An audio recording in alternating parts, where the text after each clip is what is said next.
Muy buenos días, queridos oyentes, estimados oyentes de Radio Sago en las ciudades de Osorno y Puerto Montt, y también para quienes nos escuchan en nuestro canal de Spotify y en YouTube, para quienes nos vean. Estamos en un nuevo fin de semana en Zoom Constitucional. Esta semana sí nos acompaña Miguel Ángel Araya. ¿Cómo estás, Miguel? Hola Lorenzo y hola a todos quienes nos ven y nos escuchan por la señal de Radio SAG. Bueno, y como todas las semanas, en este programa, en este día domingo, vamos a conversar con Amaya Alves, ex constituyente, abogada, con quien pregrabamos esta conversación el día jueves pasado. Así que los invito a escuchar esa entrevista y estamos de regreso en el segundo bloque de Zoom Constitucional para comentar eso y mucho, mucho más. Y profesora de Derecho Constitucional de la Universidad de Concepción. Eso es muy importante. Sobre todo de la Universidad de Concepción. Eso es lo más importante. Bien, vamos a escuchar esa entrevista con Amaya Alves y estamos de regreso aquí en Zoom Constitucional. Hola, buenas. Gracias a Lorenzo, a Miguel Ángel por invitarme. Encantada de estar con ustedes y con todos quienes escuchan el programa. Amaya, terminó el proceso. Yo creo que las conversaciones que tenemos, ¿no es cierto?, con los convencionales, ya hemos tenido varias, serían para estar aquí sentados, no sé, una semana por lo menos conversando, pero por alguna parte uno tiene que arrancar. Hubo algunas materias que fueron las de tu comisión, ¿no es cierto? Y algunas que eran las que más te movían. ¿Quedas satisfecha al final del proceso? ¿Qué sientes que pudo haber sido mejor en ese proceso? ¿Qué resultó como tú esperabas? Sí, bueno, yo pienso que el proceso, lo que se terminó es una etapa del proceso, pero el proceso sigue, porque en definitiva este proceso constituyente se inició formalmente con la ley 21.200, que es la ley de reforma constitucional a la constitución del año 80, del 24 de diciembre del año 2019, que le da una estructura, unas etapas al proceso constituyente, como por ejemplo que se va a decidir si queremos una nueva constitución, si la queremos redactada por un órgano mixto, digamos mitad parlamentario, mitad ciudadano o enteramente ciudadano, ¿no es cierto? Eso ocurrió en el 2020, al año siguiente fueron las elecciones de convencionales constituyentes, en que ahí fui electa por el Distrito 20, y luego viene el trabajo de la convención, que también estaba regulado en esa misma ley, que era de un año. Y entonces haber terminado en el año plazo, que la verdad que resultó ser un plazo bien breve y exigente en términos de lo que había que producir, de la conversación, del debate, de darnos las normas para funcionar. Eso fue el primer gran desafío. No teníamos normas de procedimentales para crear la constitución, y entonces habernos dado las normas procedimentales, haber tenido el debate constituyente, haber logrado un quórum alto de votación de 2/3 para finalmente, en definitiva, entregar en la fecha que teníamos, que era el 4 de julio al presidente de la República, esta propuesta de cara a Chile, yo creo que es una buena noticia. Y específicamente en las áreas que a mí me tocó estar, que es originalmente la creación de las normas en la Comisión de Reglamento, después en la Comisión de Forma Jurídica de Estado y en una Comisión Funcional de Pueblos Originarios, y finalmente también estuve en armonización, o sea, en la mirada general, sistemática de la Constitución. Yo creo que evidentemente es una Constitución que tiene elementos muy destacables y que nos prepara de mejor manera para el siglo XXI. Una Constitución con normas que a mí me parecen muy relevantes, y por cierto que tendrá algunas que me gustan menos, pero ninguna Constitución es perfecta, porque ninguna obra humana lo es. Mm. Oye, ya vamos a hablar de la perfección o imperfección, pero antes de eso, siendo general después de la batalla, pero un tema que he conversado con Gaspar Domínguez, ¿no te parece que el tiempo no estuvo bien administrado o podría haber sido mejor administrado? Es decir, no empezó el debate constitucional de norma, que era lo que había que producir finalmente, sino hasta el mes 6 desde la instalación de la convención. ¿Crees que podría haber estado más condensada la primera etapa? El debate de normas comenzó el 18 de octubre, y eso es, si nos instalamos el 4 de junio, fue julio, agosto, septiembre, 3 meses para dictar todas las normas de funcionamiento, y el 18 de octubre partimos el debate, con los discursos de inicio. Después partió el trabajo de las comisiones temáticas y pudimos presentar todas las propuestas de iniciativas convencionales, populares e indígenas hasta el 2 de febrero. Yo creo que efectivamente tú tuviste una metáfora muy adecuada, todos son generales después de la batalla, porque al inicio yo escuché algunos vaticinios de gente que decía que nos íbamos a demorar 7 meses en ponernos de acuerdo para el reglamento, y el reglamento estaba en 1 mes y medio listo y aprobado. Entonces, yo creo, mira, todo se puede mirar hacia atrás y uno podrá llegar a la conclusión que lo pudo haber hecho distinto. Hay un autor, Tom Ginsburg, que es un constitucionalista muy famoso, que dijo que esto era un milagro. O sea, que de esta agrupación de personas que no se conocía, tan diversa, sin reglas dadas, que se hubieran puesto de acuerdo en reglas, que las hubieran seguido y que hubieran cumplido los plazos, era un milagro. Otro profesor, Luis Eslava, dijo, mira, los milagros como que no dependen de personas, como que son cosas dadas así por fuerzas sobrenaturales. Dijo, yo prefiero hablar de una maravilla, porque de verdad que era poco probable. Era poco probable que, y por eso los primeros 6 meses nos preguntaban si íbamos a pedir más plazo, era como divertido, uno llegaba y el periodista preguntaba, ¿y usted van a pedir más plazo? Porque se veía tan improbable poder hacer esta montaña de cosas que había que hacer en el tiempo dado. Y fue posible con mucho sacrificio, debo decir, trabajando de lunes a domingo y mucho más de 20 horas diarias. No creo que sea deseable. Si la pregunta es si volviera a ocurrir, y si uno ve las normas de reemplazo constitucional, hablan de una asamblea constituyente, pero en un plazo bastante más extenso. No entiendo que, déjame para no decirte un plazo que no...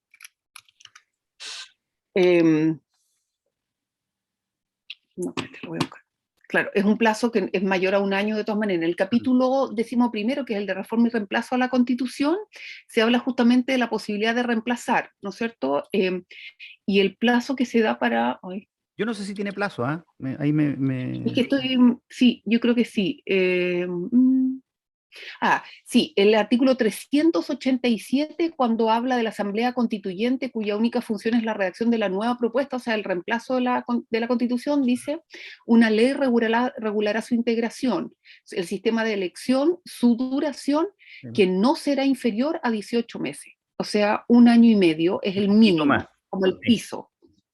Bastante exiguo de todas maneras. Miguel Araya. La verdad, yo considero que al margen que la extraordinario por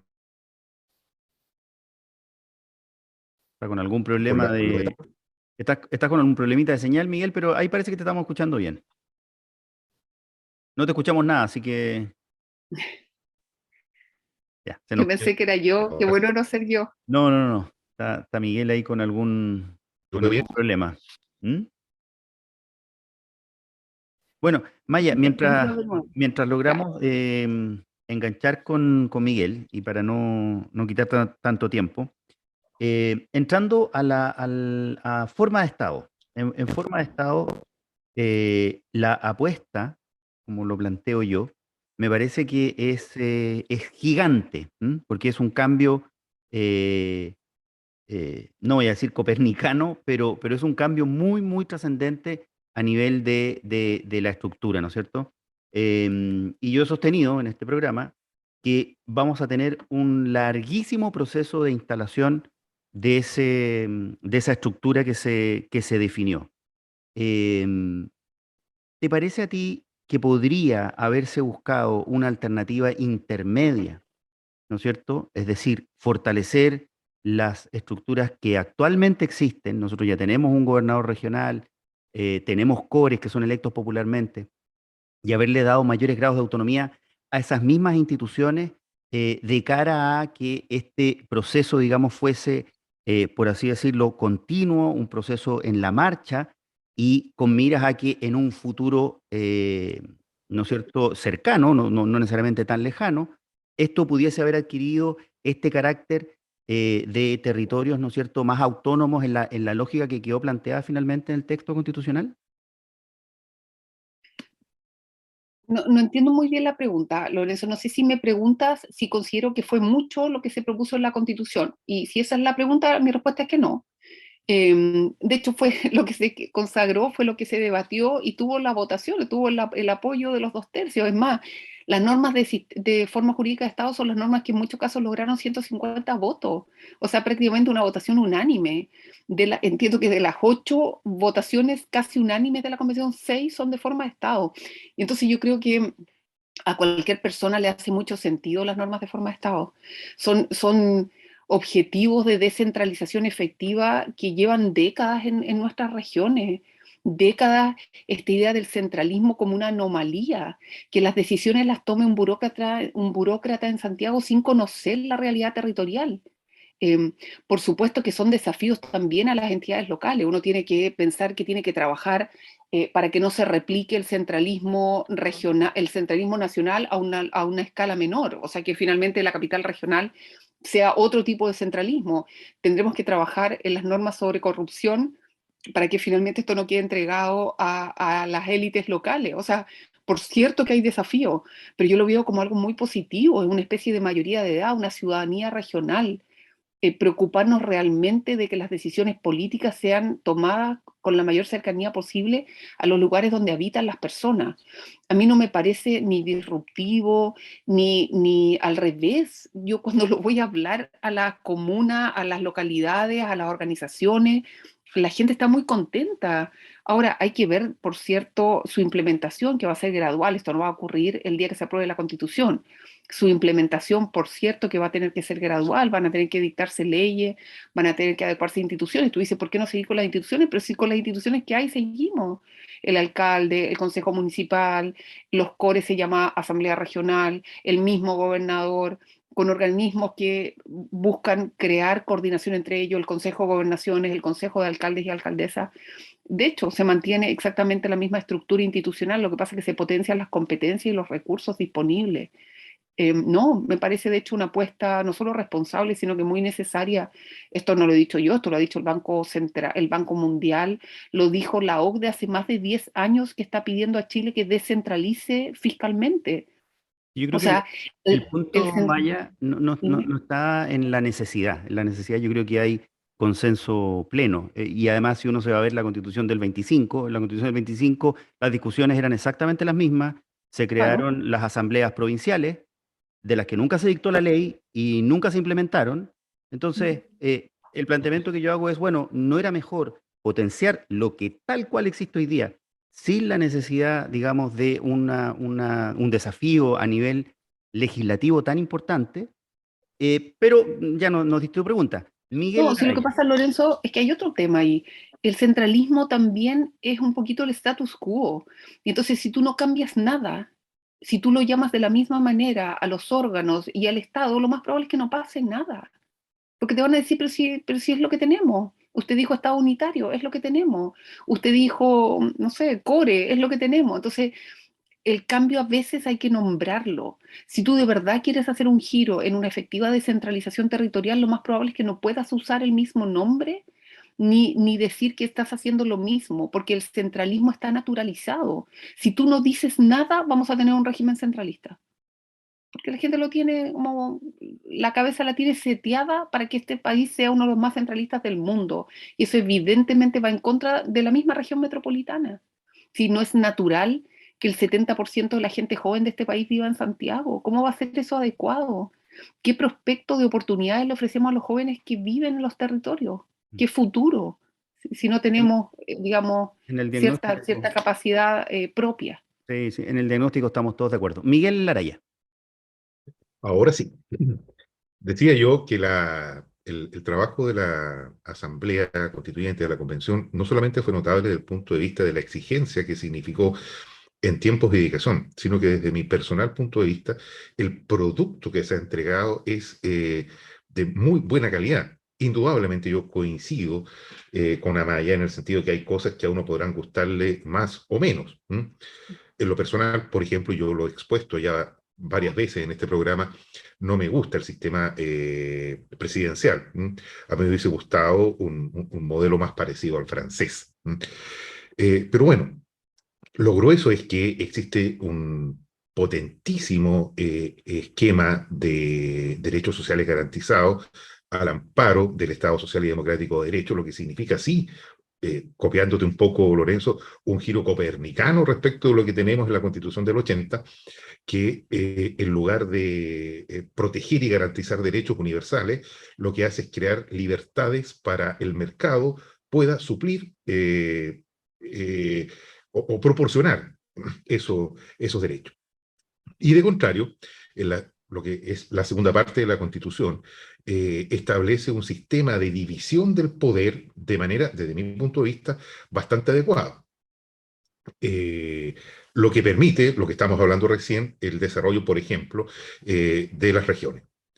Pero con todo esto, Maya, ¿cuál es tu apreciación? ¿A qué crees tú que obedece que esta Constitución, que está bien pensada, enfrente hoy día un proceso de ratificación que aparentemente, si vamos a creer a las encuestas, va a ser de una llegada, entiendo que en la hípica se dice fotográfica? Eh, ¿Por qué crees tú que se produce este proceso? O si crees que es cierto. Sí.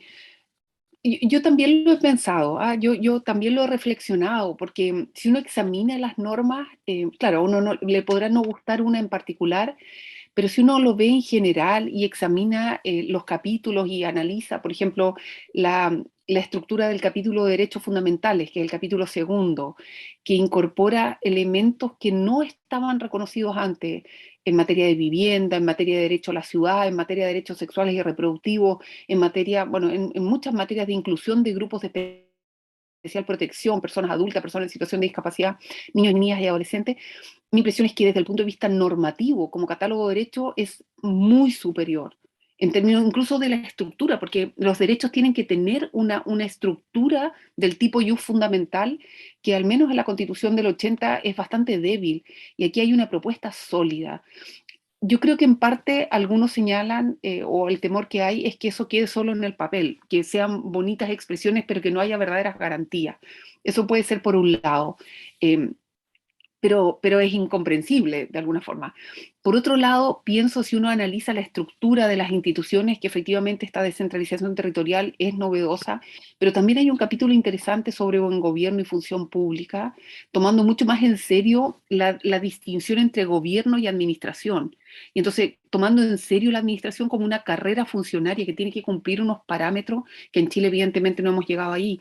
O el capítulo de naturaleza y medio ambiente, ahí hay un abordaje que mira al Chile de las generaciones futuras, como pensando ya no en nosotros, sino que en nuestros nietos, en 2 generaciones más, ¿qué país les queremos dejar?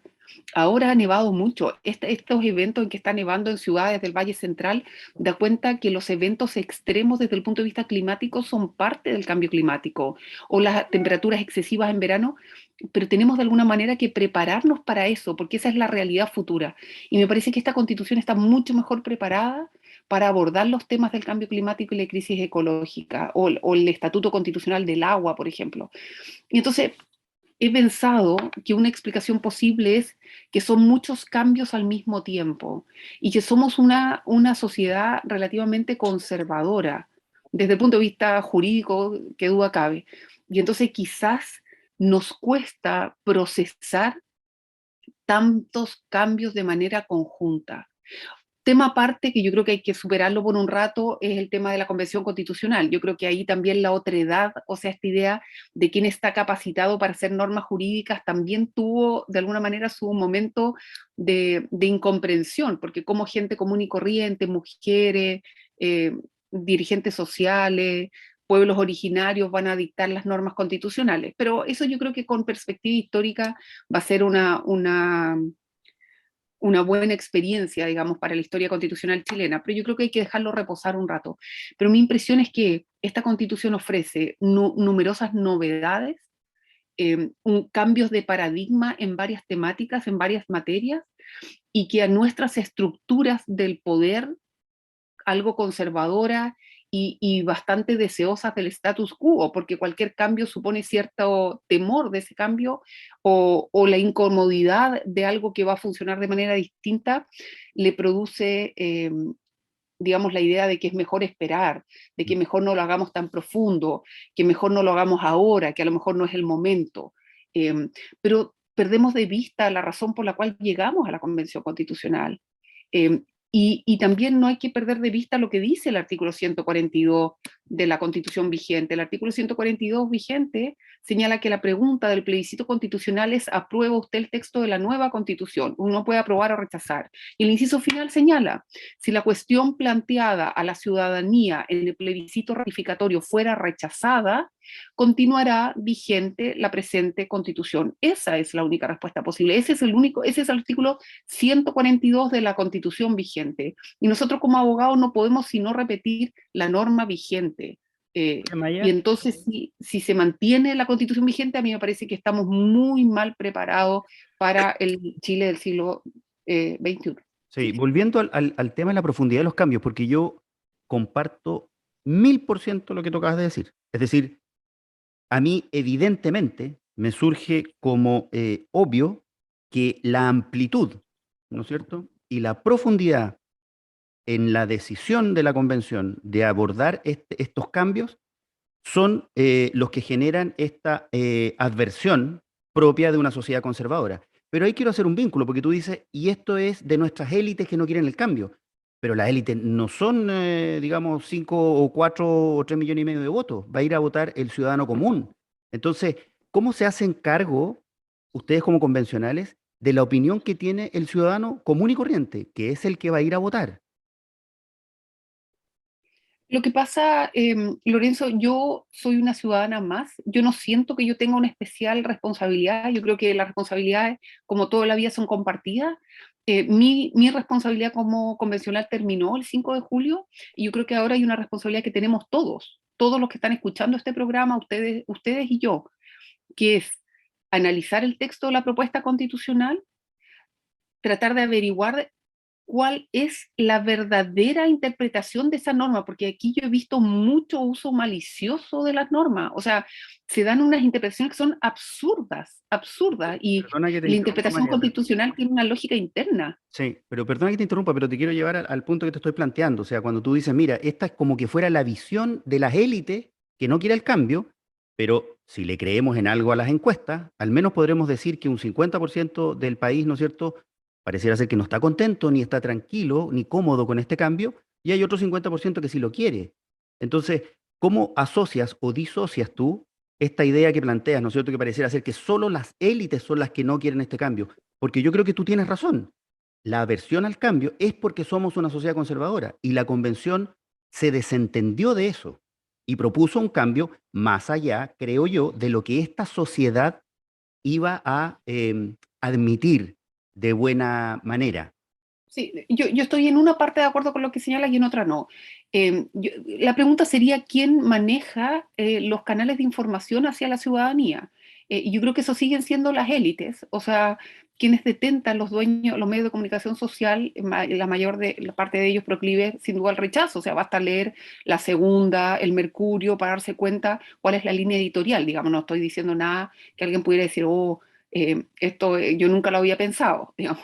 Es real que hay medios de comunicación relevantes, importantes, de la prensa escrita y de la prensa audiovisual, que tienen una línea editorial muy adversa al cambio. Yo no voy a entrar a Por lo hacer. tanto, los chilenos siguen esos medios. Concluirías tú, Yo creo digamos. que sí, la gente escucha los matinales, la gente escucha la información, la gente ve los programas en la noche y uno se da cuenta que hay una sobre representación del rechazo, o que se le da, o que la periodista, que supuestamente es neutral, da cuenta de interpretaciones absurdas de las normas propuestas. Entonces yo creo que por un lado las vías de información, al menos las masivas, son bastante, digamos, limitadas o sesgadas. Eh, y también pienso que quienes han detentado justamente la totalidad de la toma de decisiones hasta ahora ha sido un grupo muy pequeño. Y me parece que en parte ahí va esta campaña feroz por el rechazo, porque es una campaña con muchos recursos económicos, con mucha presencia en redes sociales. Y a mí lo que sí me preocupa es que la campaña sea hecha sobre la base de cosas que no son verdad, de normas que no están en el texto o de interpretaciones que no son plausibles. Y ahí entonces la pregunta es: ¿por qué? ¿Qué es lo que se defiende con tanta pasión, con tanta fuerza, con tantos recursos? Y yo creo que se defiende, en definitiva, que la toma de decisiones siga estando en muy pocas manos, en muy pocos lugares, territorialmente incluso de Chile. Eh, Porque la verdad es que esta Constitución ofrece una distribución del poder que no solo es territorial, sino que también tiene una amplitud en términos de la ciudadanía. Aquí hay mecanismos de democracia semidirecta, en que los ciudadanos van a poder presentar iniciativas populares de ley o derogaciones populares de ley. Entonces la pregunta es, ¿por qué la gente no querría eso? Y mi pregunta es, ¿la gente sabe realmente lo que dice la propuesta constitucional? ¿La información que recibe es honesta? ¿La información que recibe es una evaluación equilibrada de la propuesta? Mm. ¿Ha podido leer el texto? ¿Ha tenido acceso a una información adecuada? Y creo que no. Y creo que esto no ha ocurrido históricamente tampoco en Chile. Esta es la primera vez en la historia constitucional chilena que vamos a ir a un plebiscito ratificatorio con un texto constitucional claro, con un debate legítimo y democrático respecto a su contenido. Y entonces yo creo que Chile merece más, merece algo de mejor nivel que lo que estamos viendo. Nos quedan 4 minutos, Miguel Araya. Yo no puedo menos que coincidir con el análisis que hace Amaya y añadiría lo siguiente. La élite y particularmente destacados personajes de lo que alguna vez fue la centroizquierda y hoy día aparecen con ambigüedades respecto de la opción, o bien derechamente jugándosela por el rechazo, uno podría estimar, sin temor a equivocarnos, que esas opiniones vienen desde el interés incumbente. Hay un temor a perder poder por una parte importante de la élite. Y esa es una cuestión que, claro, evidentemente se canaliza a través de los medios donde también hay un interés. Dicho eso, hay una cuestión que me gustaría mucho conocer tu opinión, Amaya, y es la siguiente. La opción del apruebo se ve un poco huérfana de liderazgos nacionales. ¿Te parece que es así? Y en su caso, desde tu punto de vista, ¿quiénes deberían ejercer ese liderazgo?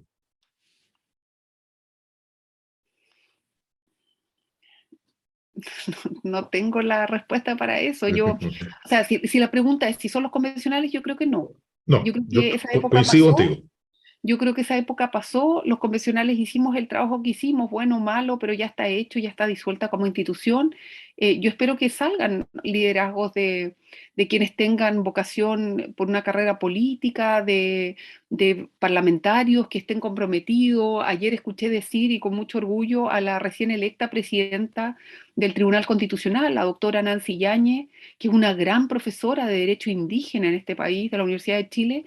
La escuché decir que ella estaba muy orgullosa del trabajo de la Convención Constitucional y que celebraba la creación de la Corte Constitucional. Y yo creo que ese tipo de personas con vocación de servicio público, respetuosas del proceso constituyente, son muy necesarias. Así que personas como Nancy Yáñez, la misma Daniela Marci, que también es integrante del Tribunal Constitucional ahora, u otras autoridades, hay profesores, hay expertos de distintas universidades que están tomando liderazgo, y a mí me parece que en las manos de quienes realmente comprenden la implementación institucional y jurídica de las normas es que deberían estar las opiniones. Estimada Maya, hemos llegado al final de este programa. Te queremos agradecer como siempre tu disposición, haber compartido estos minutos, y te dejamos invitada para seguramente un poco más adelante a compartir las ideas que tengamos en ese momento. Encantada, muchas gracias. Les mando un abrazo a todos los que están escuchando y ojalá se informen, hay muy buenos canales. Un abrazo, vamos Muchas a una gracias, pausa aquí en Radio Sago. Muchas gracias. Y estamos de regreso.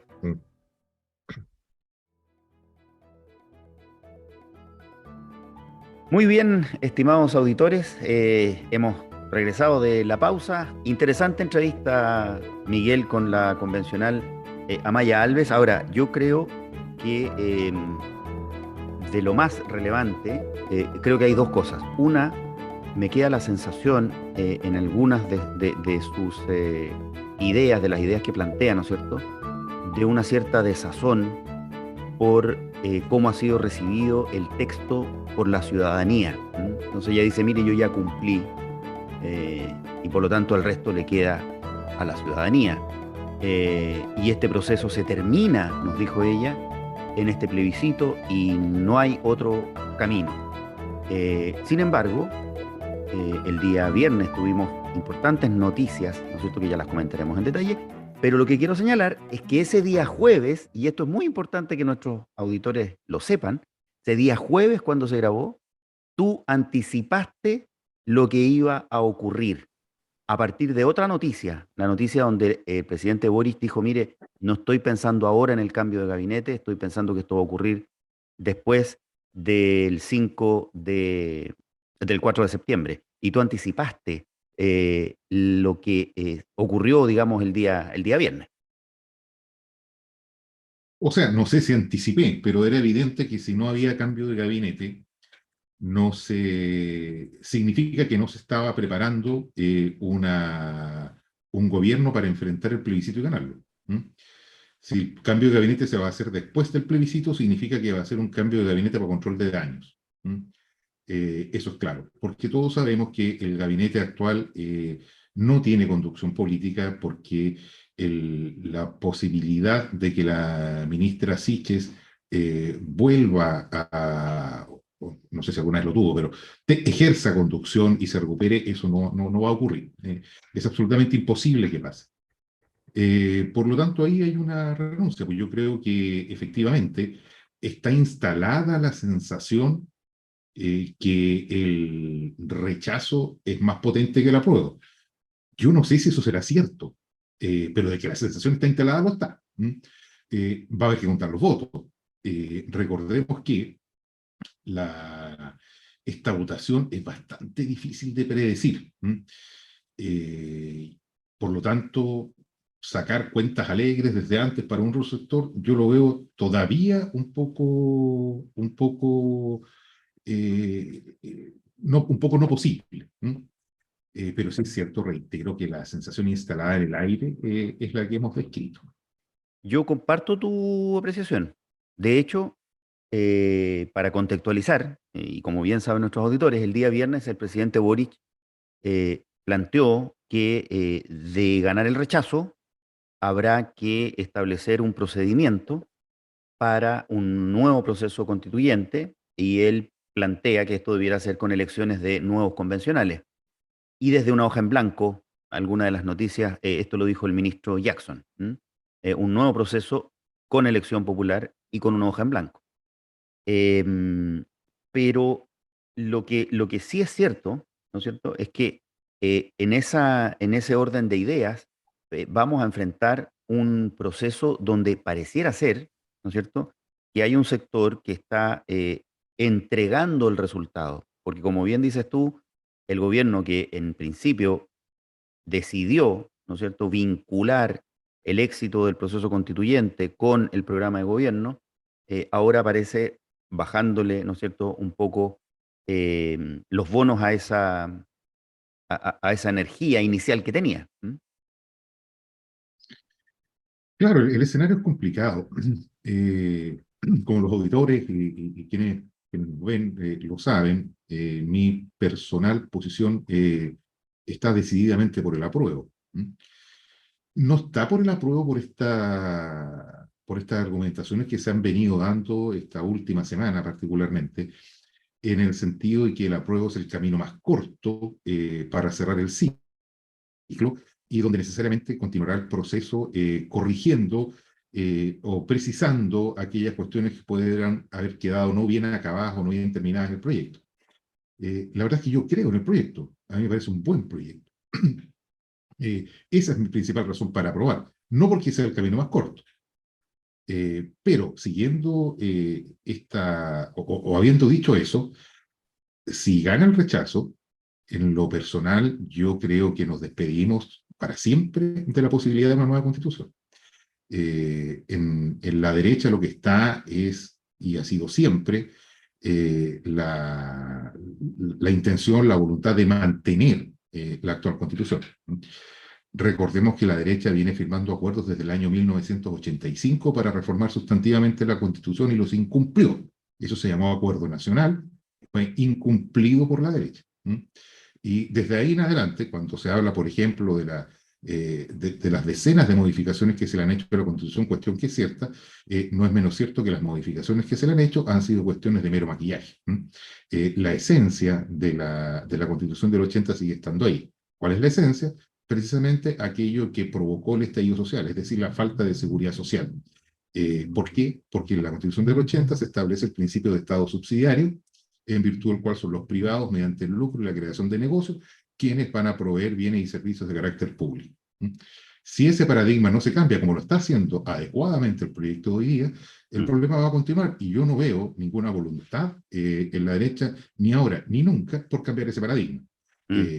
Por más allá que en su oportunidad el precandidato Lavín se haya declarado socialdemócrata, nadie puede pretender creer que la derecha va a estar de acuerdo con crear un Estado social y democrático de derecho. Yo creo no está en su proyecto. Yo creo que hay varias cosas. La primera, decir que las modificaciones a la Constitución del 80 son bastante más profundas que mero maquillaje.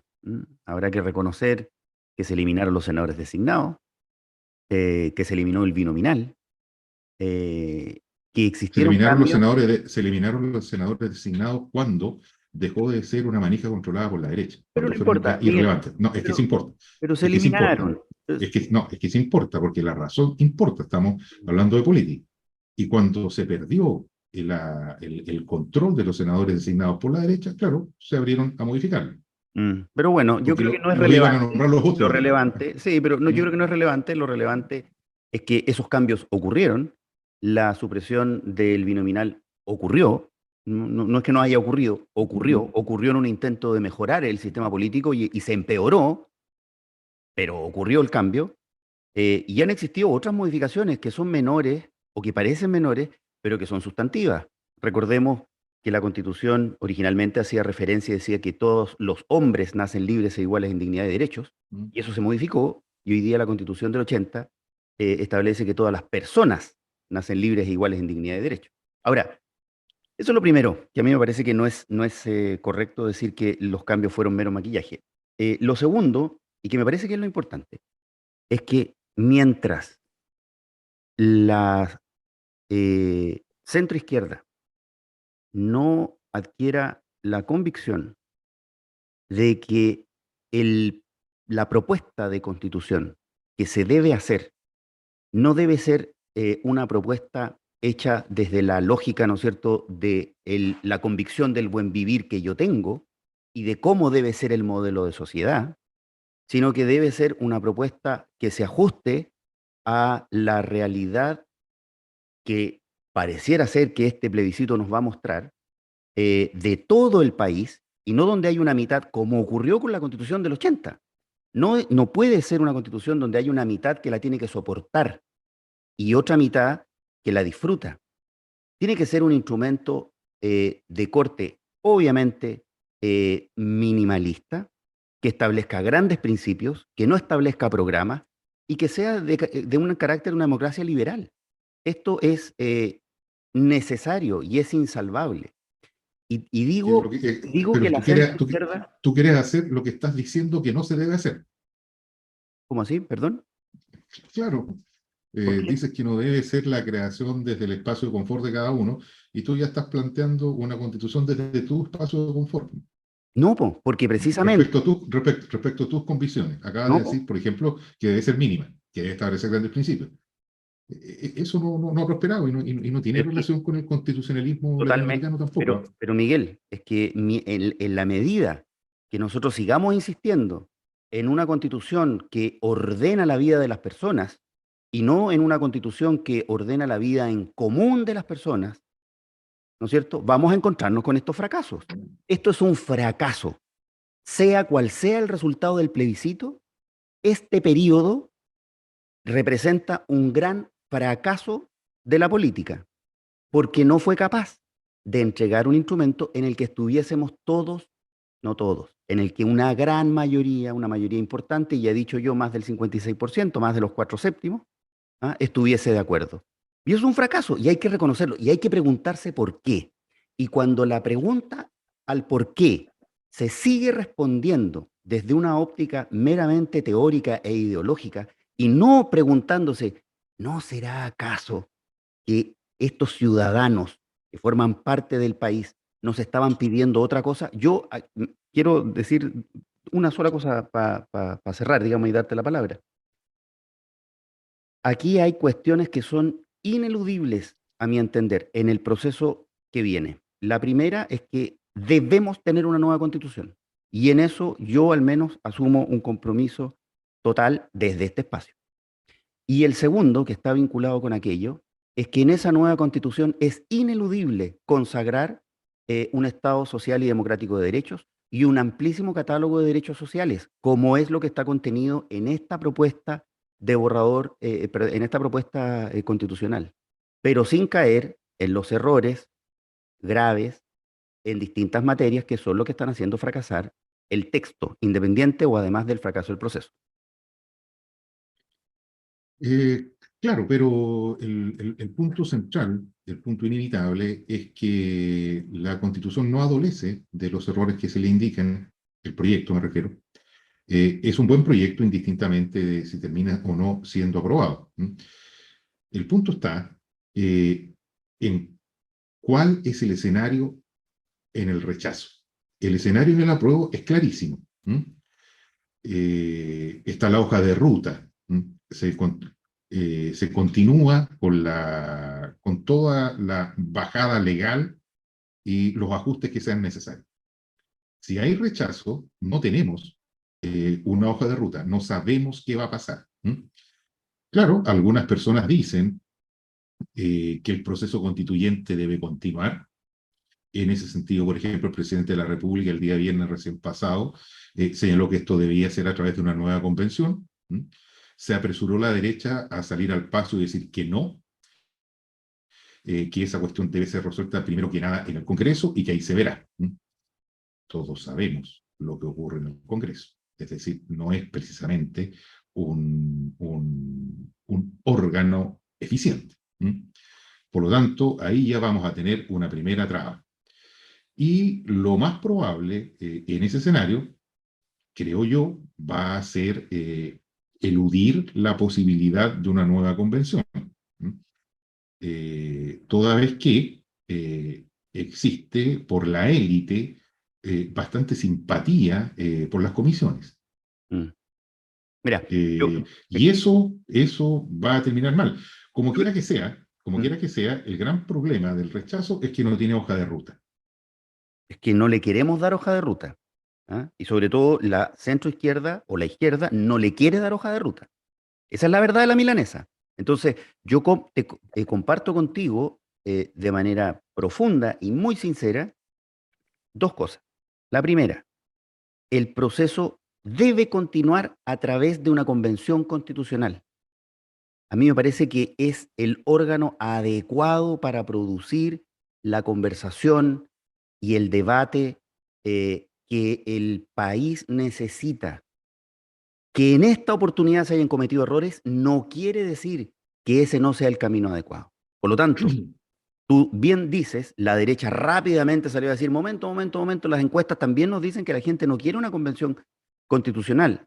Y yo diría, momento, tuvimos un plebiscito y en ese plebiscito se dijeron dos cosas. La primera, queremos una nueva constitución. La segunda, esto lo redacta la ciudadanía.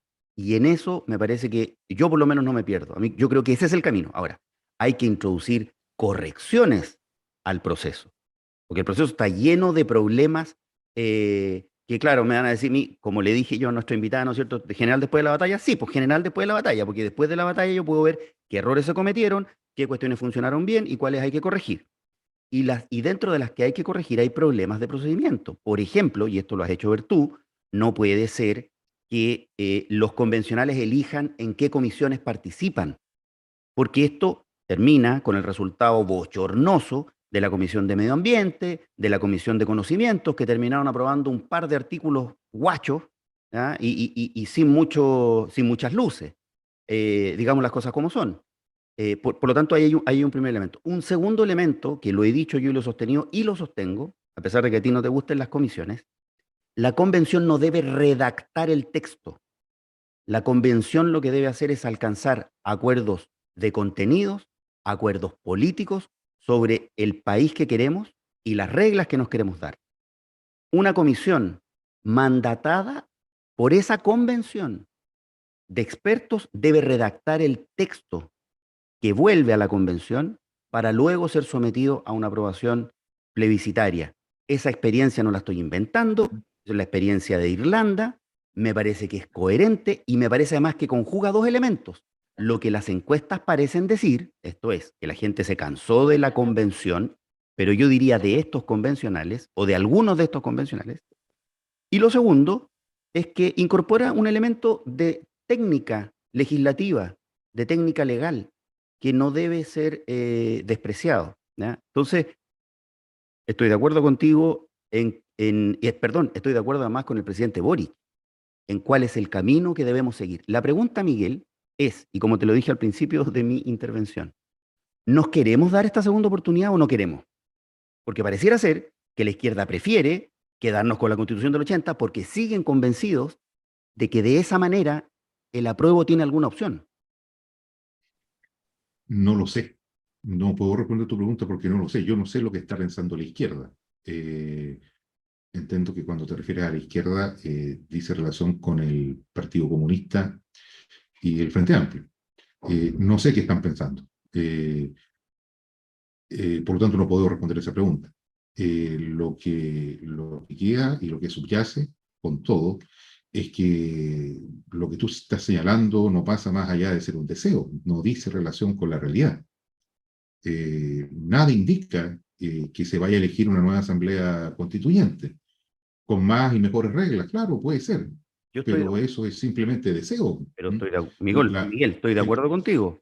Pero El hecho cierto ¿podemos trabajar es para que eso o no? el rechazo no tiene camino, no tiene hoja de ruta. No lo tiene. Por lo tanto, lo que va a ocurrir, si ese escenario se produce, es que habrá que ver qué acepta la derecha. Y la derecha chilena, lamentablemente, no tiene una tradición ni una convicción muy democrática, nunca ha sido así. Pero Miguel, las puertas están abiertas y la izquierda no las quiere tomar. La posibilidad de desafiar a la derecha ahora, y yo espero que la centroizquierda lo haga, ahora para rebajar el quórum de 2/3 a 4/7, de modo tal de tener una constitución que podamos modificar y que nos podamos dar estas reglas a las que tú te refieres, con grandes mayorías que no requieran de un sector que con 1/3 bloquea, esa posibilidad la tenemos en la mano, pero no se quiere tomar. Se ha hecho todo lo posible y lo imposible porque no avancemos hacia allá, defendiendo la idea de sacar adelante esta constitución que, a diferencia de lo que tú opinas, yo creo que no es una buena propuesta, creo que tiene cosas muy positivas, pero creo que no es una buena propuesta y es una propuesta partisana. Y no solamente lo digo yo, ¿ya? Entonces, abramos el espacio. Y por eso es que yo digo esto, porque tú tienes razón, lo mío es un deseo. Obvio, po, obvio, es un deseo. Deseo que así ocurra. Espero que la centroizquierda llame a terreno a la derecha y la enfrente a sus propios compromisos ahora ya para que se puedan producir los cambios que necesitamos. Y si eso no ocurre, bueno, que no se queje la derecha después de que termine ganando la prueba, porque vamos a saber, y como dice el dicho, ¿no es cierto?, se pilla más rápido a un mentiroso que a un ladrón. Y si esto es solamente una parafernalia estratégica, bueno, va a quedar develado en muy corto plazo. Es decir, dos cosas. Referente a tu alegación de que se trata de una constitución de mala calidad y partisana, esto no es efectivo. Y no es porque lo diga yo. Es lo que viene diciendo la élite hace rato, pero no es lo que dice la academia. En general, por una enorme mayoría, toda la academia, para que nos entiendan quienes nos ven y nos escuchan, es decir, los profesores de Derecho Constitucional están conformes con el proyecto y es valorado por los profesores de Derecho Constitucional más relevantes de la República y de sus universidades más representativas. En consecuencia, eso no es efectivo. No existe no es posible efectuarle ese reproche al actual proyecto. Ese es un lema de campaña de la derecha. Eso es. Pero no es una verdad que encuentre amparo, reitero, en la academia. Sí, te pediría solamente, Miguel, corregir lo siguiente, ¿ah? Es una opinión que no comparto, que es distinto a decir que no sea cierto, ¿ya? Porque podemos discutir aquí, y hemos discutido una serie de artículos y los discutiremos todavía en los 2 meses que nos quedan, que tienen, en mi opinión, profundos defectos. Tú puedes decir, Lorenzo, no estoy de acuerdo con tu opinión. Es distinto a decir que no sea cierto, ¿ya? Creo que este también ha sido un error de la izquierda, acusar que toda crítica es falsa, y eso no es así. Es que no sé, está media desordenada tu conversación. Uno puede discutir y no estar de acuerdo con opiniones, pero la imputación, que no es una opinión, es una imputación de que el texto constitucional propuesto es partisano, es falso. Así de simple. Segundo, a la segunda cuestión que tú planteas, es decir, que tendría que haber un emplazamiento de los sectores del apruebo a la derecha para ver a cuánto se va a comprometer. Claro, puede ser, pero ocurre que quien está haciendo el planteamiento del rechazo es la derecha, por lo tanto es la derecha la que debe hacer un ofrecimiento. No veo por qué razón se le puede ir a requerir un determinado compromiso. Habrá que ver además cuál va a ser la voluntad de la derecha si es que se produce efectivamente el escenario del rechazo. Es que tiene que ser antes, Miguel. Tiene que ser antes.